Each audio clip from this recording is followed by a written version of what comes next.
السلام علیکم، کیا حال ہے؟ امید کرتی ہوں کہ آپ جہاں بھی ہوں گے بالکل خیریت سے ہوں گے۔ جب اپنا غم کسی سے بیان نہ کر سکو،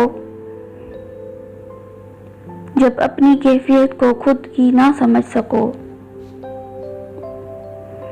جب کوشش کر کر کے تھک جاؤ، ذہن کام کرنا چھوڑ دے، آنسوؤں میں کمی نہ آئے، تمام دن ایک سے گزرنے لگے، تو خود کو تھکانا چھوڑ دو۔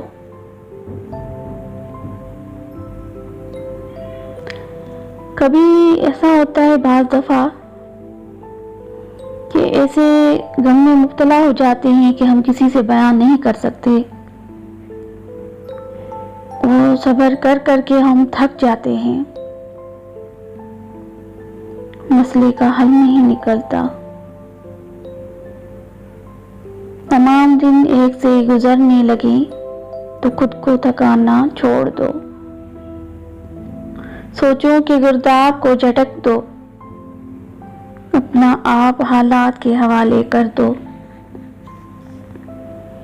اس ایک ذات کے بھروسے، اس ایک ذات کے بھروسے۔ وہ اتنا رحیم و کریم ہے،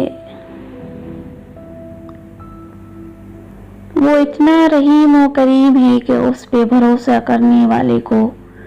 وہ تنہا نہیں چھوڑتا، اسے امید دیتا ہے، دلاسے دیتا ہے،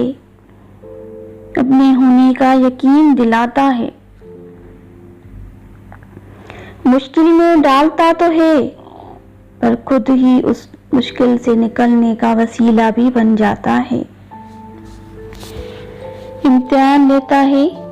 تاکہ صابر بن سکو، آزمائش میں ڈالتا ہے تاکہ شاکر بن سکو، رلاتا ہے تاکہ صاف دل بن سکو،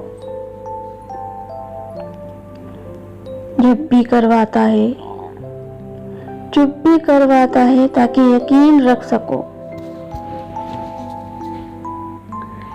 جگہ جگہ اپنے ہونے کی، اپنے ساتھ کی یقین دہاتی کرواتا ہے، نہ تو تیرے رب نے تجھے چھوڑا ہے اے انسان، نہ تو تیرے رب نے تجھے چھوڑا ہے اے انسان، اور نہ ہی وہ تجھ سے بیزار ہو گیا ہے۔ سکون ملتا ہے نا ایسی باتیں سنتے ہیں تو،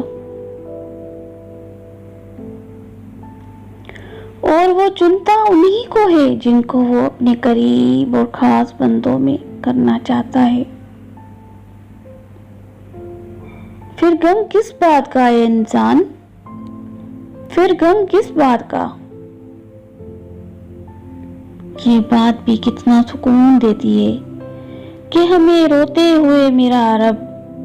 اور کوئی نہیں، میرا رب ہمیں دیکھ رہا ہے، ہمیں سن رہا ہے۔